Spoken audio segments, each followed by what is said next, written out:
Vous écoutez la Radio Campus, Alma Mater, c'est l'heure du journal.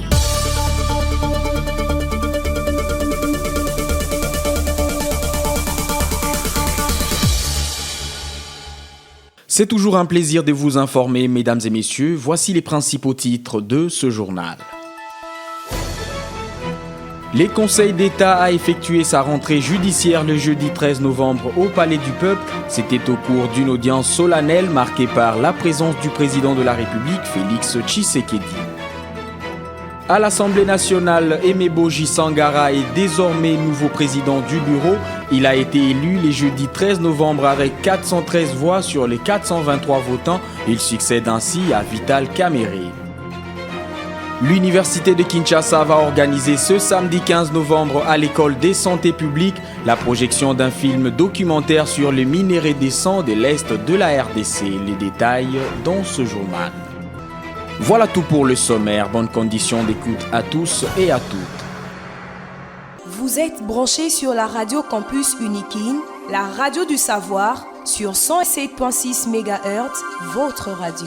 Je le disais tantôt, le Conseil d'État a effectué sa rentrée judiciaire le jeudi 13 novembre au Palais du Peuple lors d'une audience solennelle marquée par la présence du président de la République, Félix Tshisekedi.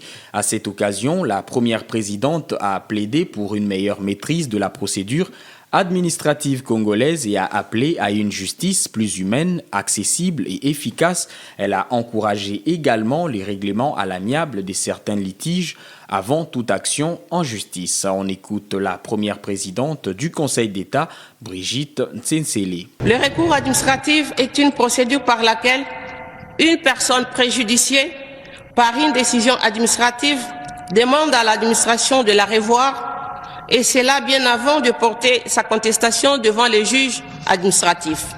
Il s'agit d'un mécanisme extrajudiciaire de règlement du litige administratif destiné à épuiser les voies internes de l'administration en dehors de toute procédure juridictionnelle éventuelle. Il permet un règlement amiable, pacifique et non contentieux des litiges administratifs. On considère en effet le recours administratif est un droit qui ne devait être exercé que par celui qui en est le titulaire. Ce dernier peut mandater un avocat pour agir en ses noms, lieu et place, à condition que cette délégation soit régulière. À travers mon discours, j'ai voulu attirer l'attention des uns et des autres à réaliser que le recours administratif est une exigence légale de loyauté, de dialogue et de responsabilité mutuelle entre l'administration et l'administré, et à éviter de considérer qu'il s'agirait d'une simple barrière procédurale, d'une formalité stérile ou d'une arme de dissuasion contre l'accès au juge. Je souhaite qu'avec la maîtrise du recours administratif, la justice administrative congolaise évolue vers une justice plus humaine, plus accessible et plus efficace. Une justice qui admet et encourage la résolution de certains litiges avant toute action juridictionnelle, une justice capable de comprendre les contraintes de l'administration sans jamais sacrifier les droits fondamentaux des justiciables, une justice dans laquelle les magistrats, les avocats et tous les auxiliaires de justice, les administrés et même l'administration s'engagent dans le respect de la loi pour qu'ensemble nous fassions du recours administratif préalable un instrument de justice et non un motif d'exclusion de la justice. À la Chambre basse du Parlement, Aimé Boji est désormais le nouveau président du bureau. Il a été élu le jeudi 13 novembre avec 413 voix sur les 423 votants. Il succède ainsi à Vital Kamerhe, démissionnaire depuis septembre. Pour le poste de rapporteur adjointe, la députée Clotilde Moutita du parti Ensemble pour la République a été élue avec 389 voix sur les 424 votants. Elle remplace Dominique Munongo, également démissionnaire. Aucun suspense lors de cette élection, les deux nouveaux élus étaient candidats uniques à leur poste. Kinshasa a accueilli le 9e sommet des chefs d'État et des gouvernements de la région des Grands Lacs, précédé d'une réunion ministérielle de la CIRGL ouverte par la première ministre Judith Suminwa.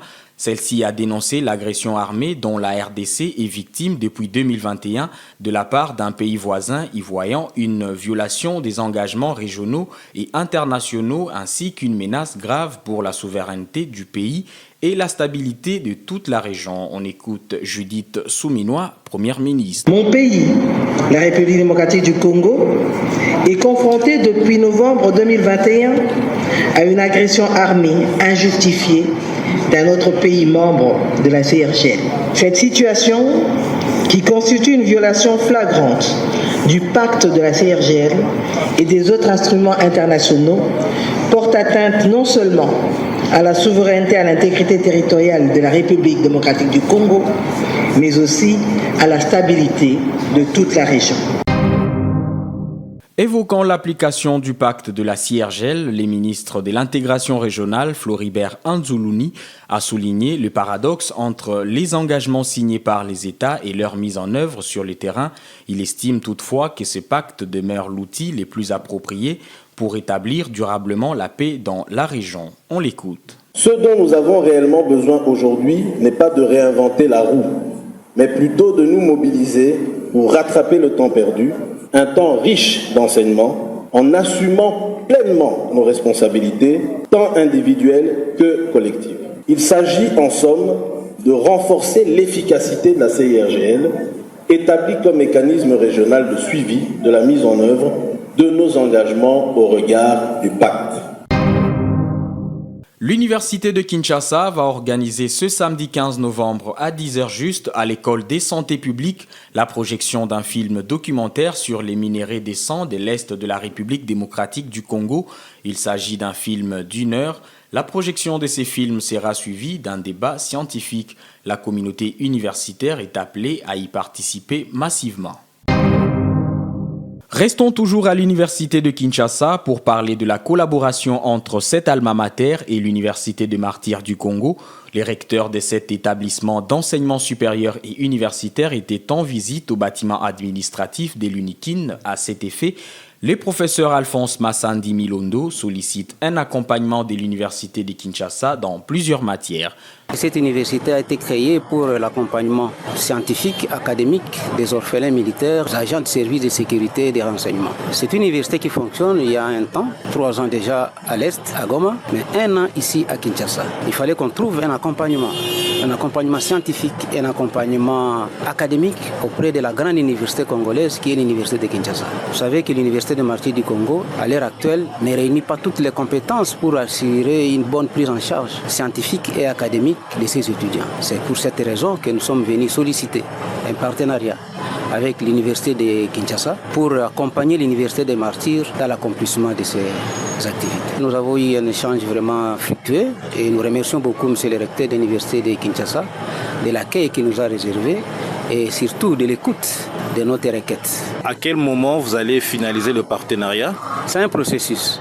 Là, nous sommes au début et dans les jours qui viennent, nous allons signer des documents parce que le partenariat, ce n'est pas une activité verbale. Le partenariat va concerner seulement les enseignants ou il va prendre en compte aussi les étudiants? Les deux, parce qu'il y a des enseignants de l'université de Kinshasa qui ont peut-être un problème de déficit de charge horaire. Comme les deux universités sont publiques, ils peuvent compléter leur charge horaire au niveau de l'université des Martyrs du Congo. Et puis, sur le plan des étudiants, il y a des surplus de demandes d'inscription des étudiants ici à l'UNIKIN. Et l'UNIKIN n'a pas la capacité d'accueil de tous les étudiants demandeurs. Les surplus là peuvent être déversés au niveau de l'université des Martyrs du Congo et ça va résoudre le problème de la jeunesse congolaise. C'était là le professeur Alphonse Massandi Milondo, recteur de l'Université des Martyrs du Congo. Et en sport, les Léopards de la République démocratique du Congo se sont qualifiés in extremis pour la finale des barrages africains du Mondial 2026 en battant le Cameroun 1-0 le jeudi 13 novembre à Rabat au Maroc. Chancel Mbemba a inscrit l'unique but du match à la 92e minute, reprenant de la tête un corner salvateur. Une victoire historique, la première de la République démocratique du Congo face au Cameroun en match officiel depuis 27 ans. Les Congolais affronteront les Nigeria en finale des barrages les dimanches 16 novembre. Vous l'avez certainement compris, c'est la fin de cette édition du journal, mais avant de nous séparer, je vous rappelle les principaux titres. Le Conseil d'État a effectué sa rentrée judiciaire le jeudi 13 novembre au Palais du Peuple. C'était au cours d'une audience solennelle marquée par la présence du président de la République, Félix Tshisekedi. À l'Assemblée nationale, Aimé Boji Sangara est désormais nouveau président du bureau. Il a été élu le jeudi 13 novembre avec 413 voix sur les 423 votants. Il succède ainsi à Vital Kamerhe. L'Université de Kinshasa va organiser ce samedi 15 novembre à l'école des santé publiques la projection d'un film documentaire sur les minerais des sangs de l'Est de la RDC. Vous avez suivi les détails dans ce journal. Réalisé par Jason Loudem, ce journal est complètement terminé. Concours rédactionnel Jean-Paul Koutoumissa, Divine Gomba, Sylvain Chizungu et Salem Dianda à la technique, Luxen Kinounou à la supervision. L'actualité se poursuit sur la 107.6 MHz et sur notre site internet www.unikin.ac.cd.